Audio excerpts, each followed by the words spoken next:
একদিন মা পুজো সেরে উঠেছেন। এমন সময় রাঁধুনি এসে বলল, মা, চাল বাড়ন্ত। সাধারণত প্রতিদিন হাঁড়িতে চাল চাপানোর আগে মাকে জিজ্ঞেস করে নেওয়া হতো কতজনের চাল নেওয়া হবে। মা কোনোদিন বলতেন, আজ 10-11 জনের মতো চাল নাও। আবার কোনোদিন বা বলতেন, আজ 2বার চাল চড়াবে। সত্যি দেখা গেল সেদিন জনা 20 ভক্ত এসে হাজির। আবার কোনোদিন বলতেন, আজ সামান্য বসালেই হবে। কোনোদিন অন্ন নষ্ট হতে দেখা যায়নি মায়ের। সেদিন তেমনি রাঁধুনি মেয়ে ছেলেটিকে বলেছিলেন, আজ জনা 10 জন্য চাল নিলেই হবে। একথা মা ওই রাঁধুনি মেয়ে ছেলেটিকে বলেছে। রাঁধুনি ফিরে এসে চাল বাড়ন্ত বলায় মা বললেন, কজনের বাড়ন্ত? তখন সেই মেয়েটি বললে, এই 2 জনের মতো বাড়ন্ত। মা বললেন, যাও দেখি আরেকবার মেপে দেখো। সে তখন বললে, মা, আমি 3বার মেপে এলুম। মা হেসে বললেন, আরে যাও না, আরেকবার মেপে দেখ। রাঁধুনি চুপচাপ গিয়ে পুনরায় চাল মেপে দেখে পুরো কাটায় কাটায় 10 জনের বরাদ্দ চাল রয়েছে হাঁড়ি। মা পেছনে এসে দাঁড়িয়ে বললেন, কই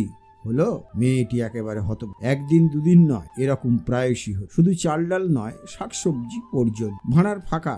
মা বলতেন, গিয়ে ঠিক করে দেখো, পাবে ক্ষণ। আশ্চর্য, ফিরে গিয়ে সত্যিই সেদিনকার মতো শাক, সবজি, মশলা ইত্যাদি পাওয়া যায়। মাকে এই বিষয়ে রাঁধুনি বেশ কয়েকবার প্রশ্ন করলে মা হেসে জবাব দিতেন, ও কিছু নয়, তুমি কাজের চাপে খেয়াল করনি, প্রথমবার মাপতে ভুল করেছিল। রাত্রিবেলা সকলের আহার হয়ে যাওয়ার পর পদ্মাপার অর্থাৎ পূর্ববঙ্গ থেকে স্ত্রী ও পুরুষ মিলে 6-7 জন ভক্ত এসে উপস্থিত। আমি পরিবেশন করছিলাম। জানতাম যে হাঁড়িতে ভিজে ভাত আর নেই। মা বললেন, যাও না, গিয়ে দেখো হাঁড়িতে ঠিক ভাত। নলিনী ও আমি দুজনেই গিয়ে দেখলাম হাঁড়িতে ভাত একেবারেই নেই। আমার মন বলছে ভাত আছে। এই বলে মা নিজেই দেখতে গেলেন এবং 2-3 জনের উপযোগী ভাত বের করলেন। কিছু রুটি সকালের জল খাবারের জন্য প্রস্তুত ছিল। সেই রুটি ও ভাতে সকলেরই রাত্রির আহার কুলিয়ে গেল। হ্যাঁ, মা যে ঘরে থাকেন, মা যেখানে থাকেন, সেখানে অন্নের কখনো অভাব হয় না, কারণ মা সাক্ষাৎ অন্ন।